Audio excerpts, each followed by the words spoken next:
नमस्कार, गौरी किचनमध्ये आपले स्वागत। मी आज कच्च्या आंब्यांचं मुरंबा बनवून दाखवणार आहे।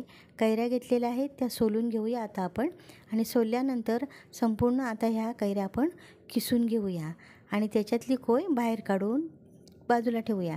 हे बघा किसून घेतलेलं आहे मी संपूर्ण। आता याच्यातलं आपण पाणी काढून घेऊया। पाणी याच्यासाठी काढायचं का, हे जर पाणी जर ठेवलं आणि मुरंबा जर बनवला तर मुरंबा थोड्या दिवसांनी त्याला बुरशी येते आणि हा खराब होतो। अशा प्रकारे संपूर्ण मी पाणी काढून घेतलेले आहे। या पाण्याचा आपण पन्हंसुद्धा बनवू शकतो। एक भांडं आंब्याचा किस झालेला आहे। आता 2 भांडं आपण याच्यामध्ये साखर टाकूया।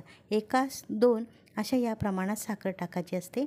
आता मी एक भांडं मी साखर अगोदरच टाकलेली आहे आणि ते भांडं छोटं झाल्यामुळे मी दुसरी पातेली घेतली आणि त्याच्यामध्ये ओतून आणि हे दुसरं भांडं साखरेचं मी आता टाकलेलं आहे। आता हे संपूर्ण आता हे मिक्स करून घेऊया।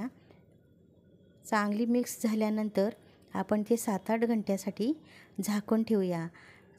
7-8 घंट्याने त्याचं ते साखरेचं हे पाणी आहे ना, ते पाणी होतं आणि मग पाक लवकर तयार होतं। 5-6 घंट्यानंतर बघूया। बघा कसं साखरेचं थोडं पाणी झालेलं आहे। साखर काय पूर्ण विरघळलेली नाही। आता मी गॅस चालू केलेला आहे। साखर विरघळेपर्यंत आपण आता हे गरम करून घेऊया, म्हणजे चांगली उकळी येईपर्यंत। हे बघा साखर आता विरघळलेली आहे।